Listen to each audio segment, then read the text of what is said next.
ರತ್ನಾಕರ ಧೌತಪದಾಂ ಹಿಮಾಲಯ ಕಿರೀಟಿನಿ ಬ್ರಹ್ಮ ರಾಜರ್ಷಿ ರತ್ನಾಟ್ಯಾಂ ವಂದೇ ಭಾರತ ಮಾತರಂ.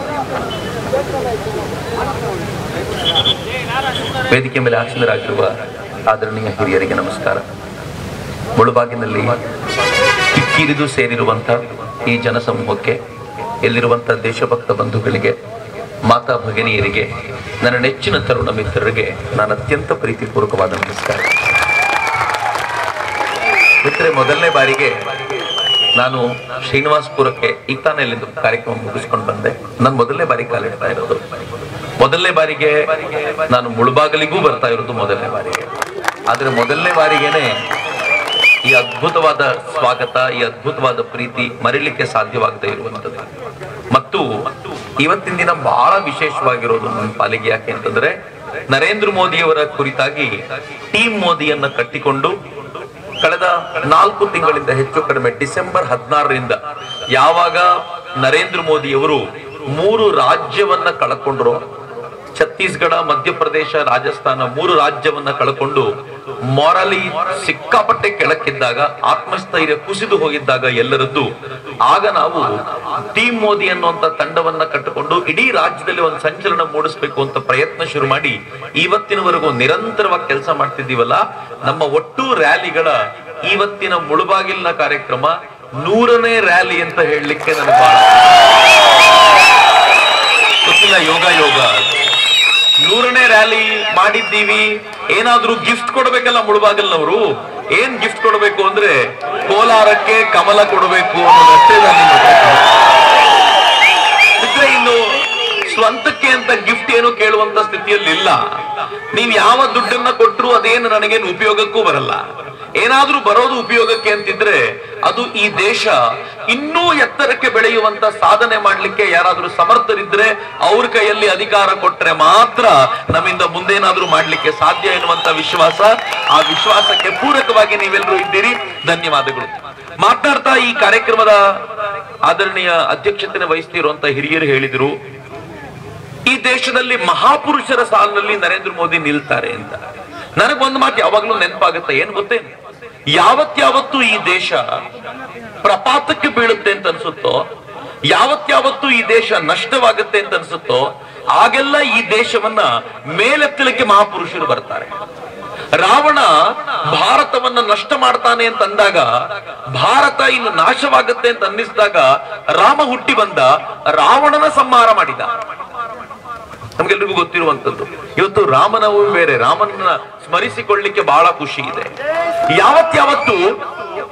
ಯಾವತ್ತು ಕಂಸನಂತ, ಜರಾಸಂಧನಂತ ರಾಕ್ಷಸರು ಭೂಮಿಗೆ ಭಾರವಾಗಿದ್ದಾರೆ ಅಂತ ಅನ್ನಿಸ್ತೋ, ಆಗ ಕೃಷ್ಣ ಹುಟ್ಟಿ ಬಂದ, ತನ್ನ ಸ್ವಂತ ಮಾವ ಕಂಸನ ಸಂಹಾರ ಮಾಡಿದ.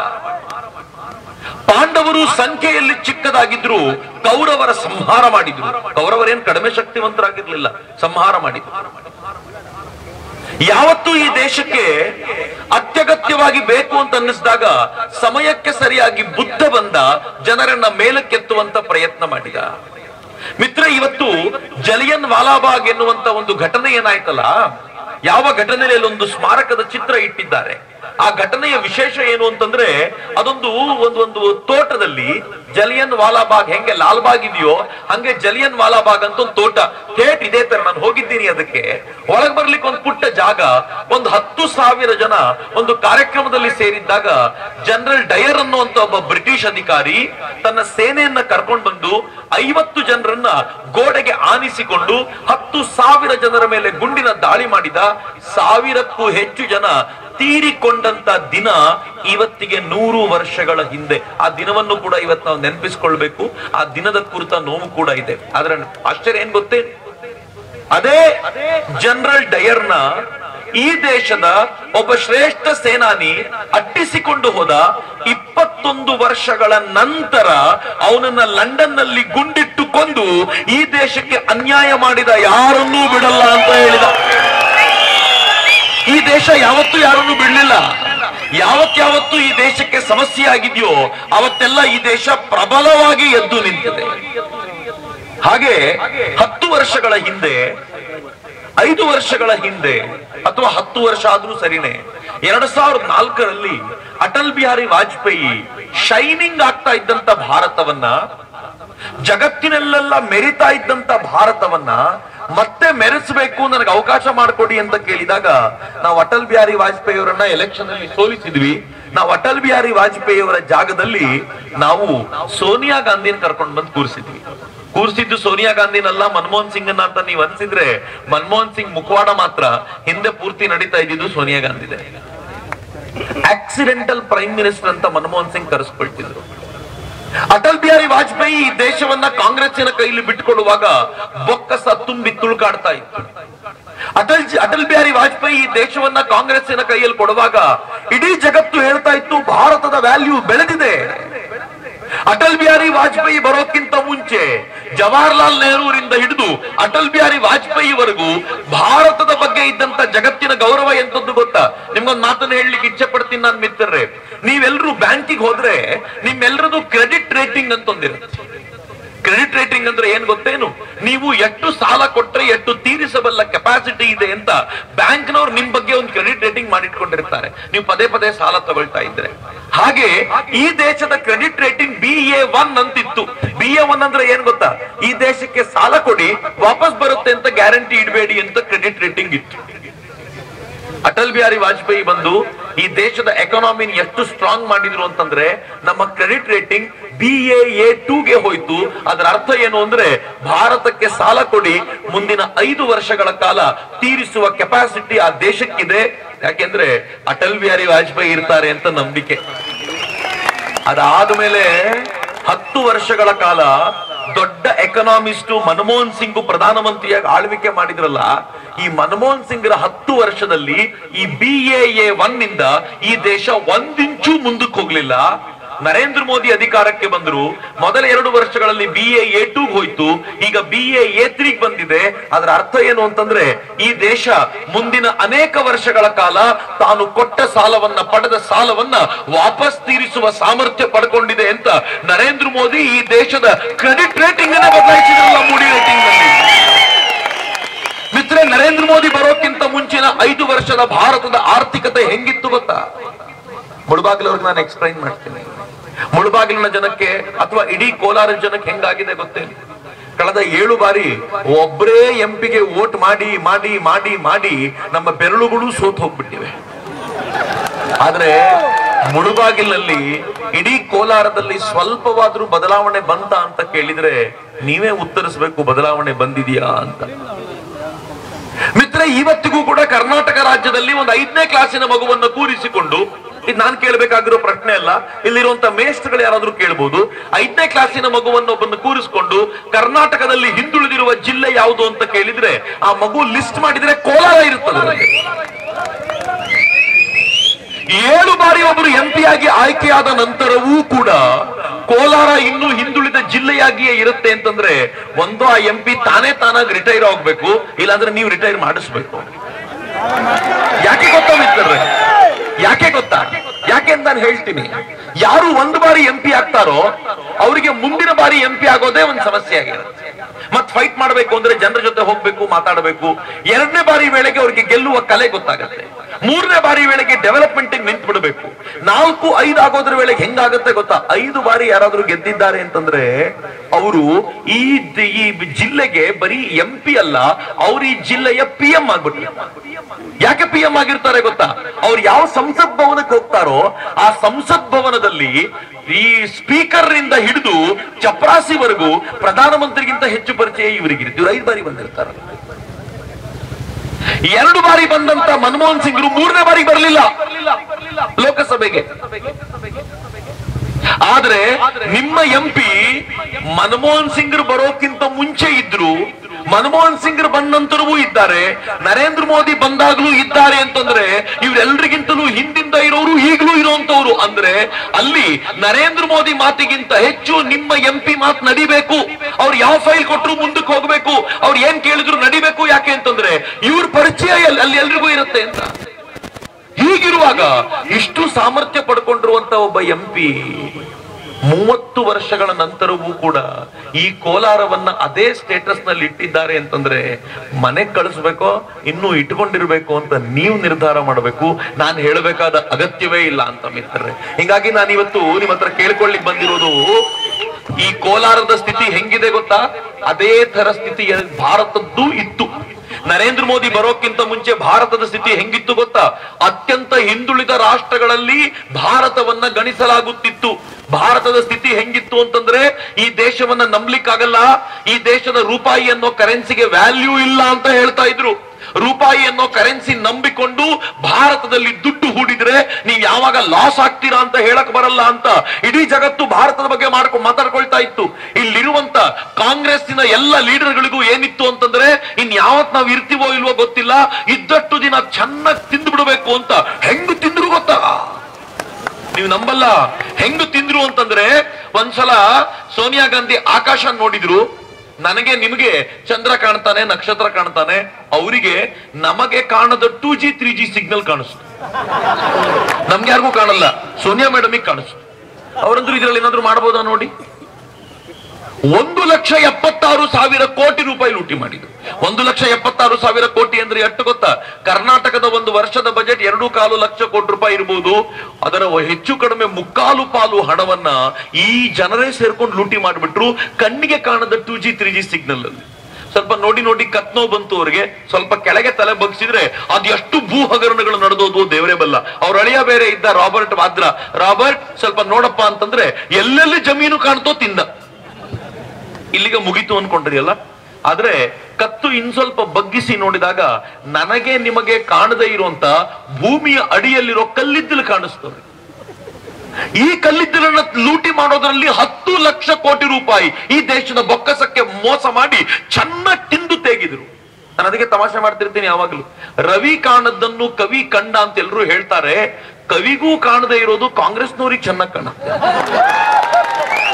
ಅವ್ರ ಕಣ್ಣುಗಳಿಗೆ ಅದು ಯಾವ ಕನ್ನಡಕ ಹಾಕೊಂಡಿರ್ತಾರೋ ಎಲ್ಲೆಲ್ಲಿಂದ ಲೂಟಿ ಮಾಡಬೇಕು ಚೆನ್ನಾಗಿ ಲೂಟಿ ಮಾಡಿ ಭಾರತವನ್ನ ಯಾವ ಸ್ಟೇಟ್ಗೆ ತಂದು ನಿಲ್ಲಿಸಿದ್ರು ಫೈನಲಿ ಅಂತಂದ್ರೆ ಈ ದೇಶ ಸಾಲಗಾರ ರಾಷ್ಟ್ರ ಆಯ್ತು. ಮಿತ್ರ, ನರೇಂದ್ರ ಮೋದಿ ಬರುವಾಗ ಹೆಂಗಿತ್ತು ಗೊತ್ತಾ? ನಿಜವಾಗ್ಲೂ ನರೇಂದ್ರ ಮೋದಿ ಜಾಗದಲ್ಲಿ ಬೇರೆ ಯಾರು ಇದ್ದಿದ್ರು ಈ ತರದ ಅಧಿಕಾರ ಕೊಡೋದು ಸಾಧ್ಯನೇ ಆಗ್ತಿರ್ಲಿಲ್ಲ. ಆ ಮನುಷ್ಯನಿಗೊಂದು ಉತ್ಕಟವಾದ ಪ್ರೀತಿ ಭಾರತದ ಮೇಲೆ ಇದೆಯಲ್ಲ, ಈ ಕಾರಣಕ್ಕೋಸ್ಕರ ಸಾಧ್ಯ ಆಗಿರೋದು ಇಷ್ಟು ಅದ್ಭುತವಾದ ರಾಷ್ಟ್ರವನ್ನ ಕಟ್ಟಿಕೊಡ್ಲಿಕ್ಕೆ. ಈ ದೇಶಕ್ಕೆ ನಾವು ಪೆಟ್ರೋಲ್ ತರ್ಕೊಳ್ತಿಲ್ವಲ್ಲ ಬೇರೆ ರಾಷ್ಟ್ರದಿಂದ, ಆ ಪೆಟ್ರೋಲ್ಗೆ ದುಡ್ಡು ಕೊಡುವ ಕೆಪಾಸಿಟಿ ಇರಲಿಲ್ಲ. ಈ ದೇಶದ ಅವತ್ತಿನ ಸರ್ಕಾರ ಪೆಟ್ರೋಲ್ ತೆಗೆದುಕೊಳ್ಳುವ ರಾಷ್ಟ್ರಕ್ಕೆ ಬಾಂಡ್ ಪೇಪರ್ ಕೊಡ್ತು. NSE ಬಾಂಡ್ ಪೇಪರ್ ನಾವು ಬ್ಯಾಂಕ್ ಅಲ್ಲಿ ತಗೊಳ್ತೀವಲ್ಲ, ಅದರ ಅರ್ಥ ನಮ್ ದುಡ್ಡು ಅಲ್ಲಿರುತ್ತೆ. ಅವರೊಂದು ಬಾಂಡ್ ಪೇಪರ್ ಕೊಡ್ತಾರೆ, ಅದಕ್ಕೆ ಬಡ್ಡಿ ಕೊಡ್ತಾರೆ, ಬ್ಯಾಂಕ್ನವರಿಂದ ಬಡ್ಡಿ ಬರುತ್ತೆ. ಆ ಬಡ್ಡಿ ತೆಗೆದುಕೊಳ್ಳಿಕ್ಕೋಸ್ಕರ ಬಾಂಡ್ ಪೇಪರ್ ನಮ್ಮ ಹತ್ರ ಇರುತ್ತೆ. ನಾವು ಈ ತೈಲ ಕೊಡುವಂತ ರಾಷ್ಟ್ರಗಳಿಗೆ ಬಾಂಡ್ ಪೇಪರ್ ಕೊಟ್ಟು, ಆಯಿಲ್ ಬಾಂಡ್ ಪೇಪರ್ಗಳನ್ನ ಕೊಟ್ಟು, ಇದನ್ನ ಇಟ್ಕೊಳ್ಳಿ, ನಿಮ್ ದುಡ್ಡು ನಮ್ಮ ಹತ್ರ ಇರುತ್ತೆ, ನಾವ್ ಇದಕ್ಕೆ ಬಡ್ಡಿ ಕೊಡ್ತಾ ಇರ್ತೀವಿ, ಸಾಲದ ರೂಪದಲ್ಲ ಬಾಂಡ್ ಪೇಪರ್ ನಲ್ಲಿ ಅಂತ ಬಾಂಡ್ ಪೇಪರ್ ಕೊಟ್ಟು 7.5 ಇಂದ 8.5% ಬಡ್ಡಿ ಕಟ್ತಾ ಇದ್ವಿ. ನರೇಂದ್ರ ಮೋದಿ ಪ್ರಧಾನಿ ಆಗುವಾಗ ಈ ಆಯಿಲ್ ರಾಷ್ಟ್ರಗಳ ಬಳಿ ನಮ್ಮ ಸಾಲ 1,40,000 ಕೋಟಿ ರೂಪಾಯಿ ಇತ್ತು. 70,000 ಕೋಟಿ ಬಡ್ಡಿ ಕಟ್ಟಬೇಕಿತ್ತು. ಅಂದ್ರೆ 2,10,000 ಕೋಟಿ ರೂಪಾಯಿ ಅಧಿಕಾರ ತಗೊಳ್ಳುವಾಗ್ಲೇ ಆಯಿಲ್ ಮೇಲೆ ಸಾಲ ಇತ್ತು. ನರೇಂದ್ರ ಮೋದಿ ಅಧಿಕಾರಕ್ಕೆ ಬಂದ ತಕ್ಷಣ ಏನ್ ಹೇಳಿದ್ರು ಗೊತ್ತಾ? ಧರ್ಮೇಂದ್ರ ಪ್ರಧಾನರನ್ನು ಕರೆದು ಹೇಳಿದ್ರು, ಎಲ್ಲಿವರೆಗೂ ನಾವು ಸಾಲ ತೀರಿಸಲ್ವೋ ಅಲ್ಲಿವರೆಗೂ ನಮ್ಗೆ ವ್ಯಾಪಾರ ಮಾಡುವಂತ, ನಮಗೆ ವಹಿವಾಟು ಮಾಡುವಂತ, ಚೌಕಾಶಿ ಮಾಡುವಂತ ಕೆಪಾಸಿಟಿ ಇರಲ್ಲ, ಮೊದಲು ಅವ್ರು ಸಾಲ ತೀರಿಸಬೇಕು ಅಂತ ಹೇಳಿ ನರೇಂದ್ರ ಮೋದಿ ಸಾಲ ತೀರಿಸ್ಲಿಕ್ಕೆ ಹೋದ್ರು. ಸಾಲ ತೀರಿಸದೆ ಹೋದ್ರೆ ರೆಸ್ಪೆಕ್ಟ್ ಇರಲ್ಲ ರೀ. ನೀವು ಯಾವ್ದೋ ಒಂದು ಅಂಗಡಿಯಲ್ಲಿ, ಒಂದು ದಿನಸಿ ಅಂಗಡಿಯಲ್ಲಿ 25,000 ರೂಪಾಯಿ ಸಾಲ ಮಾಡಿರ್ತೀರಾ ಅಂತ ಇಟ್ಕೊಳ್ಳಿ. 3 ತಿಂಗಳಿಂದ ಅಲ್ಲಿ ಏನು ಕಟ್ಟೇ ಇಲ್ಲ ದುಡ್ಡು. ನೀವೀಗ ಒಂದು ಹೊಸದೊಂದು ಲಿಸ್ಟ್ ತಗೊಂಡೋಗಿ ಅಲ್ಲಿ ಕೊಡ್ತೀರಾ. ಅವ್ನ ತಕ್ಷಣ ಏನ್ ಮಾಡ್ತಾನೆ ಗೊತ್ತಾ? ನಿಮ್ ಮುಖ ನೋಡ್ತಾನೆ, ಬೇರೆಯವರಿಗೆ ಬೇಳೆ ಬೆಲೆ 120 ರೂಪಾಯಿ ಇದ್ರೆ ನಿಮಗೆ 160 ರೂಪಾಯಿ ಅಂತ. ನೀವು ಇಲ್ಲ ಅಂತ ಹೇಳೋಂಗೂ ಇಲ್ಲ.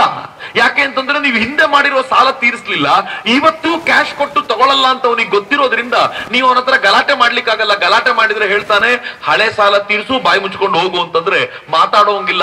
ಭಾರತದ ಸ್ಥಿತಿ ಹಂಗಿತ್ತು. ನರೇಂದ್ರ ಮೋದಿ ಬಂದ ತಕ್ಷಣ ಏನ್ ಮಾಡಿದ್ರು ಗೊತ್ತಾ? ಎಲ್ಲ ಕಡೆಯಿಂದ ಉಳಿಸಿರುವ ದುಡ್ಡನ್ನ ತೆಗೆದು ಮೊದಲು ಸಾಲ ತೀರಿಸಿ ಆನಂತರ ಆಯಿಲ್ ಕಂಪನಿಗಳಿಗೆ ಹೇಳಿದ್ರು, ಇನ್ನು ಮುಂದೆ ನಮಗೆ ಬೇಕಾಗಿರೋ ರೇಟ್ ಅಲ್ಲಿ ಕೊಟ್ರೆ ಸರಿ, ಇಲ್ಲ ಅಂತಂದ್ರೆ ನಿಮ್ಮನ್ನ ಬಿಟ್ಟು ಬೇರೆ ರಾಷ್ಟ್ರದ ಬಳಿ ತಗೊಳ್ತೀವಿ, ಏನ್ ಮಾಡ್ತೀರಾ ಅಂತ ಕೇಳಿದ್ರೆ ನಮಗ ಮಾತ್ರ ಹಾಕ್ತಾ ಇರುವ ಎಕ್ಸ್ಟ್ರಾ ಟ್ಯಾಕ್ಸ್ ಅನ್ನ ತೆಗೆದು ಈ ದೇಶಕ್ಕೆ ಪೆಟ್ರೋಲ್ ರೇಟ್ ಕಡಿಮೆ ರೇಟಲ್ಲಿ ಸಿಗುವಂತೆ ಆಯ್ತಲ್ಲ, ಇದು ನರೇಂದ್ರ ಮೋದಿ ಮಾಡಿದ ಮ್ಯಾಜಿಕ್. ಮಿತ್ರ, ಬರೀ ಪೆಟ್ರೋಲ್ ರೇಟ್ ಕಡಿಮೆ ಆಯ್ತು ಅಂತಂದ ಮಾತ್ರಕ್ಕೆ ಎಲ್ರಿಗೂ ಪೆಟ್ರೋಲ್ ಅನ್ನ ಕಡಿಮೆ ಕೊಡ್ಲಿಲ್ಲ. ಇವತ್ತಿನ ಪೆಟ್ರೋಲ್ ರೇಟ್ ಏನಿದೆ ಗೊತ್ತಾ? ನರೇಂದ್ರ ಮೋದಿ ಅಧಿಕಾರವನ್ನ ತೆಗೆದುಕೊಳ್ಳಬೇಕಾದ್ರೆ ಯಾವ ರೇಟ್ ಅಲ್ಲಿ ಇತ್ತೋ ಪೆಟ್ರೋಲು, ಇವತ್ತಿನ ಪೆಟ್ರೋಲ್ ರೇಟ್ ಅದೇ ರೇಟ್ ನಲ್ಲಿ ನಿಂತ್ಕೊಂಡಿದೆ. ಯಾಕೆಂದ್ರೆ ನರೇಂದ್ರ ಮೋದಿ ಈ ದೇಶದ ಜನರ ಮೇಲೆ ಬರ್ಡನ್ ಆಗಬಾರದು ಅಂತ ಎಲ್ಲಾ ಬರ್ಡನ್ ಅನ್ನು ಎಳಕೊಂಡು ತಾವು ಈ ದೇಶದ ಜನರನ್ನ ಚೆನ್ನಾಗಿ ಕಾಪಾಡಬೇಕು ಅಂತ ಪ್ರಯತ್ನ ಮಾಡಿದ್ರು. ಆದ್ರೆ ಅವ್ರ ಕೈಯಲ್ಲಿ ದೇಶ ಕೊಡಬೇಕಾದಾಗ ಹಂಗಿತ್ತು. ದೇಶ ಕೊಡಬೇಕಾದಾಗ ಹೆಂಗಿತ್ತು ಗೊತ್ತಾ? 2013, 14, 2008, 9ರಲ್ಲಿ ಕಾಂಗ್ರೆಸ್ ಗವರ್ಮೆಂಟ್ ಹೇಳ್ತು, ನಾವು ಕೇಳಿದವರಿಗೆಲ್ಲ ಸಾಲ ಕೊಡ್ತೀವಿ, ಪ್ರಾಜೆಕ್ಟ್ ರಿಪೋರ್ಟ್ ತಗೊಂಡ್ ಬಂದು ಸಾಲ ತಗೊಳ್ಳಿ ಅಂತ. ಸಾಲ ಕೊಡ್ಲಿಕ್ಕೆ ಶುರು ಮಾಡಿದ್ಮೇಲೆ ಏನಾಯ್ತು ಗೊತ್ತಾ? ಈ ದೇಶದಲ್ಲಿ ಸಾಲ ತೆಗೆದುಕೊಳ್ಳೋರ ಸಂಖ್ಯೆ ಜಾಸ್ತಿ ಆಯ್ತು. ಯಾರು ಏನ್ ಪ್ರಾಜೆಕ್ಟ್ ರಿಪೋರ್ಟ್ ಕೊಟ್ಟು ಬೇಕಿದ್ರು ಸಾಲ ತೆಗೆದುಕೊಳ್ಬಹುದಿತ್ತು. ಒಂದು ಸಾಲ ತಗೊಂಡು ನಾವಿಲ್ಲೊಂದು ಗೆಸ್ಟ್ ಹೌಸ್ ಕಟ್ತೀವಿ ಅಂತ ಹೇಳಿ ದೊಡ್ಡ ಬಂಗ್ಲೆ ಕಟ್ಕೊಳ್ಳೋದು, ಆ ಬಂಗ್ಲೆ ಮುಂದೆ ಗೆಸ್ಟ್ ಹೌಸ್ ಅಂತ ಬೋರ್ಡ್ ಹಾಕೋದು, ಸರ್ಕಾರದ ದುಡ್ಡಲ್ಲಿ ಮಜಾ ಮಾಡೋದು. ಸಾಲ ತೀರಿಸಬೇಕು ಅಂತಿರ್ಲಿಲ್ಲ, ಅದಕ್ಕೆ ಬೇರೆ ಬೇರೆ ಯೋಜನೆಗಳ ಮೂಲಕ ಇವರೆಲ್ಲರ ಸಾಲನ ತೀರಿಸ್ಲಿಕ್ಕೆ ಆಗದೆ ಇರುವಂತ ಪರಿಸ್ಥಿತಿ ಇತ್ತು. ನರೇಂದ್ರ ಮೋದಿ ಈ ದೇಶದ ಚುಕ್ಕಾಣಿಯನ್ನ ಕೈಗಿಡಿದಾಗ ನರೇಂದ್ರ ಮೋದಿ ಬ್ಯಾಂಕ್ ಅವ್ರನ್ನ ಕರೆದು ಕೇಳಿದ್ರೆ ಬ್ಯಾಂಕ್ ಅವ್ರು ಹೇಳ್ತಾರೆ, ಸರ್ ಈ 2014ಕ್ಕಿಂತ 5 ವರ್ಷಗಳ ಮುಂಚೆ 2009-10ರಲ್ಲಿ ನಾವು ಜನರಿಗೆ ಕೊಟ್ಟ ಸಾಲ 18 ಲಕ್ಷ ಕೋಟಿ ರೂಪಾಯಿ ಇತ್ತು. 5 ವರ್ಷಗಳಲ್ಲಿ ಕಾಂಗ್ರೆಸ್ ಗವರ್ಮೆಂಟ್ ಅದನ್ನು 3 ಪಟ್ಟು ಏರಿಸಿ 54 ಲಕ್ಷ ಕೋಟಿ ರೂಪಾಯಿ ಮಾಡಿಸ್ಬಿಟ್ಟಿದೆ. ಈ ದುಡ್ಡು ಯಾರು ಕಂತು ವಾಪಸ್ ಕಟ್ತಾ ಇಲ್ಲ, ಏನ್ ಮಾಡಬೇಕು ಗೊತ್ತಾಗ್ತಾ ಇಲ್ಲ, ದೇಶದ ಆರ್ಥಿಕ ಪರಿಸ್ಥಿತಿ ಸತ್ತು ಹೋಗಿದೆ ಎಂದು. ಈ ಸ್ಥಿತಿಯಲ್ಲಿದ್ರೆ ಬೇರೆ ದಾರಿ ಏನ್ ಗೊತ್ತೇನು? ಯಾರಿಗೂ ಹೇಳದೆ ಮುಚ್ಚಿಟ್ಕೊಂಡು ತಾನು ತಿನ್ಬೇಕು, ಬೇರೆಯವ್ರಿಗೂ ತಿನ್ಬೇಕು, ದೇಶ ಹಾಳಾಗೋಗ್ಲಿ ಅಂತ ಬಿಡ್ಬೇಕು. ನರೇಂದ್ರ ಮೋದಿ ವಿಷಕಂಠನ ತರ ಎಲ್ಲ ವಿಷವನ್ನ ನುಂಗಿಕೊಂಡು ಏನ್ ಮಾಡಿದ್ರು ಗೊತ್ತಾ? ಯಾರ್ಯಾರು ಸಾಲ ತಗೊಂಡಿದ್ದಾರೋ ಅವ್ರ ಆಸ್ತಿ ವಿವರಗಳನ್ನೆಲ್ಲ ಪತ್ತೆ ಹಚ್ಚಿ ಯಾರ್ಯಾರ ಹತ್ರ ಸಾಲ ವಾಪಸ್ ತೀರಿಸ್ಲಿಕ್ಕೆ ಸಾಧ್ಯವೇ ಇಲ್ಲ ಅಂತ ಪಟ್ಟಿ ಮಾಡ್ತಾ ಹೋದ್ರು. ಎಷ್ಟು ಸಾಲ NPA ಆಗುತ್ತೆ ಅಂತ ಲೆಕ್ಕ ಹಾಕ್ತಾ ವರ್ಷದಿಂದ ವರ್ಷಕ್ಕೆ ಇವ್ರು ಕೊಟ್ಟಿರುವ ಇಷ್ಟು ದುಡ್ಡಲ್ಲಿ ಹೆಚ್ಚು ಕಡಿಮೆ 7-8 ಲಕ್ಷ ಕೋಟಿ ರೂಪಾಯಿ ಯಾವತ್ತೂ ವಾಪಸ್ ಬರಲ್ಲ ಅಂತ ಇವ್ರ ಲೆಕ್ಕ ಹೇಳಿದ್ರೆ, ರಾಹುಲ್ ಗಾಂಧಿ ಹೇಳಿದ ನರೇಂದ್ರ ಮೋದಿ ಬಂದ್ಮೇಲೆ NPAಗಳು ಜಾಸ್ತಿ ಆಯ್ತು ಅಂತ, ನರೇಂದ್ರ ಮೋದಿ ಬಂದ್ಮೇಲೆ ಸಾಲ ಕಟ್ಲಿಕ್ಕೆ ಆಗದೆ ಇರೋರ ಸಂಖ್ಯೆ ಜಾಸ್ತಿ ಆಯ್ತು ಅಂತ. ಕಟ್ಟೋರ ಸಂಖ್ಯೆ ಕಟ್ಲಿಕ್ಕೆ ಆಗದೆ ಇರೋರ ಸಂಖ್ಯೆ ಜಾಸ್ತಿ ಆಗಲಿಲ್ಲ, ಎಷ್ಟು ಜನರ ಹತ್ರ ಕಟ್ಲಿಕ್ಕೆ ಆಗಲ್ಲ ಅಂತ ಗುರುತಿಸಿದವರ ಸಂಖ್ಯೆ ಪರ್ಫೆಕ್ಟ್ ಆಗಿ ಲೆಕ್ಕ ಸಿಕ್ತು. ಇದಕ್ಕಿಂತ ಮುಂಚೆ ಕಾಂಗ್ರೆಸ್ ಅವರು ಸಾಲ ಕೊಟ್ಟು ಕೈ ತೊಳ್ಕೊಂಡು ಸುಮ್ಮನಾಗಿದ್ರು. ನರೇಂದ್ರ ಮೋದಿ ಎಲ್ಲರನ್ನು ಲೆಕ್ಕ ಹಾಕಿದ ನಂತರ ಏನ್ ಮಾಡಿದ್ರು ಗೊತ್ತಾ? ಅಯೋಗ್ಯರ ಅನೇಕರು ಸಾಲ ತೆಗೆದುಕೊಂಡು ನರೇಂದ್ರ ಮೋದಿ ಟೈಟ್ ಮಾಡ್ತಾರೆ ಅಂತ ಗೊತ್ತಾದ ತಕ್ಷಣ ವಿದೇಶಕ್ಕೆ ಕೊಡೋದು. ವಿಜಯ್ ಮಲ್ಯ ವಿದೇಶಕ್ಕೆ ಕೊಡೋದಾ? ನೀರವ್ ಮೋದಿ ವಿದೇಶಕ್ಕೆ ಓಡೋದ? ಮೆಹುಲ್ ಚೋಕ್ಸಿ ವಿದೇಶಕ್ಕೆ ಓಡೋದ? ನರೇಂದ್ರ ಮೋದಿ ಬಿಡ್ಲಿಲ್ಲ. ಇವರನ್ನೆಲ್ಲ ಮುಂದಿಟ್ಕೊಂಡು ಈ ದೇಶದ ಲೋಕಸಭೆಯಲ್ಲಿ ಒಂದು ಕಾನೂನು ಪಾಸ್ ಮಾಡಿದ್ರು. ಏನ್ ಕಾನೂನು ಗೊತ್ತಾ? ಬ್ಯಾಂಕ್ರಪ್ಸಿ ಅಂಡ್ ಇನ್ಸಾಲ್ವೆನ್ಸಿ ಅಂತ ಕಾನೂನು ಪಾಸ್ ಮಾಡಿದ್ರು. ಈ ಕಾನೂನು ಏನ್ ಹೇಳುತ್ತೆ ಅಂತಂದ್ರೆ, ಯಾರಾದ್ರೂ ಬ್ಯಾಂಕ್ ಅಲ್ಲಿ ಲೋನ್ ತಗೊಂಡು ಅವ್ರ ಲೋನ್ ತೀರಿಸ್ಲಿಕ್ಕೆ ಆಗ್ಲಿಲ್ಲ, ದಿವಾಳಿ ಆಗಿದ್ದೀನಿ ಅಂತ ಹೇಳಿದ್ರೆ ಅವರ ಆಸ್ತಿಯನ್ನ ಬ್ಯಾಂಕ್ ವಶಪಡಿಸ್ಕೊಳ್ಬಹುದು ಅಂತ ಒಂದು ಕಾನೂನನ್ನ ನರೇಂದ್ರ ಮೋದಿ ತಗೊಂಡ್ ಬಂದು ಏನ್ ಮಾಡಿದ್ರು ಗೊತ್ತಾ? ಯಾವನು ಬ್ಯಾಂಕಿನ ಲೋನ್ ತೆಗೆದುಕೊಂಡು ಮಜಾ ಉಡಾಯಿಸ್ಕೊಂಡು ಕೂತಿದ್ನೋ ಅವನ ಆಸ್ತಿನೆಲ್ಲ ವಶಪಡಿಸ್ಕೊಳ್ಳಿಕ್ ಶುರು ಮಾಡಿದ್ರು. ಮೊದಲು ಬಡವರದು ಮುಟ್ಲಿಲ್ಲ, ಸಾಮಾನ್ಯ ಜನರದು ಮುಟ್ಲಿಲ್ಲ. ಈ ಶ್ರೀಮಂತರು ಅಂತ ಅನ್ಕೊಂಡವ್ರು ಯಾರಿದ್ರು, ವಿಜಯ್ ಮಲ್ಯ ತರದವ್ರದನ್ನ ಬ್ಯಾಂಕಿಗೆ ಸೇರಿಸ್ಲಿಕ್ಕೆ ಶುರು ಮಾಡಿದ್ರು. ಎಷ್ಟರ ಮಟ್ಟಿಗೆ ವಿಜಯ್ ಮಲ್ಯ ಆಸ್ತಿ ವಶಪಡಿಸ್ಕೊಂಡ್ರು ಅಂದ್ರೆ, ಇಂಡಿಯಾದಲ್ಲಿದ್ದಷ್ಟಲ್ಲೇ ಅಷ್ಟೇ ಅಲ್ಲ, ಲಂಡನ್ ನಲ್ಲಿದ್ದ ವಿಜಯ್ ಮಲ್ಯ ಆಸ್ತಿಯನ್ನು ಕೂಡ ನರೇಂದ್ರ ಮೋದಿ ಭಾರತದ ಬೊಕ್ಕಸಕ್ಕೆ ಸೇರಿಸಿದ ನಂತರ ವಿಜಯ್ ಮಲ್ಯ ಹೇಳ್ದ, ಮೋದಿಜಿ ನಾನ್ ಮಾಡಿದ ಸಾಲ 9,000 ಕೋಟಿ ರೂಪಾಯಿ, ನೀವು ವಶಪಡಿಸ್ಕೊಂಡಿರೋದು ಆಗ್ಲೇ 13,000 ಕೋಟಿ ರೂಪಾಯಿ ಆಗಿದೆ, ಇನ್ನೆಷ್ಟು ಎಳಿಬೇಕು ಅಂತಿದ್ದೀರ ನನ್ನ ಹತ್ರ, ನನ್ನನ್ನು ಬಿಟ್ಬಿಡಿ ಅಂತ ಕೇಳಿದ್ರೆ ನರೇಂದ್ರ ಮೋದಿ ಏನಂದ್ರು ಗೊತ್ತಾ? ನರೇಂದ್ರ ಮೋದಿ ಹೇಳಿದ್ರು, ನನಗೆ ನಿನ್ನ ದುಡ್ಡೆಲ್ಲ ಬಂದಾಯ್ತು, ನೀನಷ್ಟೇ ಬರ್ಬೇಕೀಗ. ನೀನ್ ಬಂದ್ ನಿಂತ್ಕೊಂಡು ಇಲ್ಲಿನ ಜನರಿಗೆ ಹೇಳಬೇಕು, ನಿನಗೆ 9,000 ಕೋಟಿ ಲೋನ್ ಕೊಟ್ಟವ್ರು ಯಾರು ಅಂತ ಹೇಳಬೇಕು ಅಂತ. ಯಾಕೆಂದ್ರೆ ಈ ಎಲ್ಲ ಕಾಂಗ್ರೆಸ್ನವರು ವಿಜಯ್ ಮಲ್ಯ ದುಡ್ಡಲ್ಲಿ ವಿದೇಶ ಯಾತ್ರೆ ಮಾಡ್ಕೊಂಡು ಬಂದು ಇಲ್ಲಿಗೆ ಬಂದು ಬ್ಯಾಂಕ್ನವ್ರಿಗೆ ಹೇಳ್ತಾ ಇದ್ರು, ಮಲ್ಯ ಕೊಡ್ರಿ, ಮಲ್ಯ ಭಾರಿ ದೊಡ್ಡ ವ್ಯಾಪಾರಿ, ಅವನು ಅವ್ನು ದುಡ್ಡು ತೀರಿಸ್ತಾನೆ ಅಂತ ಬ್ಯಾಂಕಿಗೆ ಪ್ರೆಷರ್ ಹಾಕಿ ದುಡ್ಡು ಕೊಡಿಸ್ತಾ ಇದ್ರು. ಹೀಗೆ ಪ್ರೆಷರ್ ಹಾಕಿದವರಲ್ಲಿ ಕರ್ನಾಟಕದ ಖ್ಯಾತ ನಟಿ ರಮ್ಯಾ ಕೂಡ ಇದ್ದಾರೆ ಅನ್ನೋದನ್ನ ಮರೆಯುವಂತಿಲ್ಲ ಅಂತ. ಇವರೆಲ್ಲ ಕಾಂಗ್ರೆಸ್ಸಿನ ಲೀಡರ್ಗಳು. ಕಾಂಗ್ರೆಸ್ ಇತ್ತೀಚೆಗೆ ವಿಜಯ್ ಮಲ್ಯ ಮಾತಾಡೋದನ್ನೇ ಬಿಟ್ಬಿಟ್ಟಿದೆ. ಯಾಕೆಂದ್ರೆ ಇನ್ನು ಕೆಲವೇ ದಿನಗಳಲ್ಲಿ ವಿಜಯ್ ಮಲ್ಯ ಭಾರತಕ್ಕೆ ವಾಪಸ್ ಬರ್ಲಿಕ್ಕಿದ್ದಾನೆ. ಗೊತ್ತಿರಲಿ ಮಿತ್ರರೇ, ವಿಜಯ್ ಮಲ್ಯನ ಹಿಡ್ಕೊಂಡು ಬರಬೇಕು ಅಂತ ನರೇಂದ್ರ ಮೋದಿ ಈ ದೇಶದ ಎಲ್ಲ ಏಜೆನ್ಸಿಗಳನ್ನ ಲಂಡನ್ಗೆ ಕಳಿಸಿ, ಲಂಡನ್ನಿನ ಕೋರ್ಟಿನಲ್ಲಿ ವಿಜಯ್ ಮಲ್ಯ ವಿರುದ್ಧವಾಗಿ ವಾದ ಮಂಡಿಸಿ, ಕೊನೆಗೆ ಲಂಡನ್ನಿನ ಪ್ರಧಾನಿಯಾಗಿರುವಂತ ತೆರೇಸಾ ಮೇ ಒಂದ್ಸಲ ಭೇಟಿ ಮಾಡಿ ವಿಜಯ್ ಮಲ್ಯನೇನಾದ್ರೂ ಬಿಟ್ಕೊಡ್ಲಿಲ್ಲ ಅಂತಂದ್ರೆ ಇಂಗ್ಲೆಂಡ್ಗೆ ಹೇಗೆ ಪಾಠ ಕಲಿಸಬೇಕು ಅಂತ ನಮಗೆ ಚೆನ್ನಾಗಿ ಗೊತ್ತಿದೆ ಅಂತ ಎಚ್ಚರಿಕೆ ಕೊಟ್ಟು ಬಂದ ನಂತರ ಇಂಗ್ಲೆಂಡಿನ ಕೋರ್ಟು ವಿಜಯ್ ಮಲ್ಯನ ಕರ್ಕೊಂಡು ಹೋಗ್ಬೋದು ಅಂತ ಹೇಳ್ತು. ಅವನು ಹೈಯರ್ ಕೋರ್ಟಿಗೆ ಹೋದ. 4 ದಿನಗಳ ಹಿಂದೆ ಹೈಯರ್ ಕೋರ್ಟ್ ಹೇಳಿದೆ ವಿಜಯ್ ಮಲ್ಯನ ಕರ್ಕೊಂಡು ಹೋದ್ರೆ ನಮ್ದೇನು ಅಭ್ಯಂತರ ಇಲ್ಲ, ಸರ್ಕಾರ ಹಿಂಗ್ ಡಿಸೈಡ್ ಮಾಡಬೇಕು ಅಂತ. ವಿಜಯ್ ಮಲ್ಯ ಎಲೆಕ್ಷನ್ ಮುಗಿಯೋಕ್ಕಿಂತ ಮುಂಚೆ ನಮ್ಮ ಎದುರಿಗೆ ಬಂದು ನಿಂತರೆ ಯಾರು ಆಶ್ಚರ್ಯ ಪಡಬೇಕಾಗಿಲ್ಲ. ಇದು ನರೇಂದ್ರ ಮೋದಿ ಮಾಡಿದ ಕೆಲಸ. ಹೇಳಿದ್ರಲ್ಲ ನರೇಂದ್ರ ಮೋದಿ ಹೇಳಿದ್ರಲ್ಲ, ಏನ್ ಹೇಳಿದ್ರು ಗೊತ್ತೇನು? ನಾನು ಪ್ರಧಾನಮಂತ್ರಿ ಅಲ್ಲಪ್ಪ, ನಾನು ಚೌಕಿದಾರನಾಗಿರ್ತೀನಿ. ಯಾವುದರ ಚೌಕಿದಾರ? ಯಾವುದರ ಕಾವಲುಗಾರ? ನಿಮ್ಮ ಬೊಕ್ಕಸದ ಕಾವಲುಗಾರನಾಗಿ ನಿಂತಿರ್ತೀನಿ.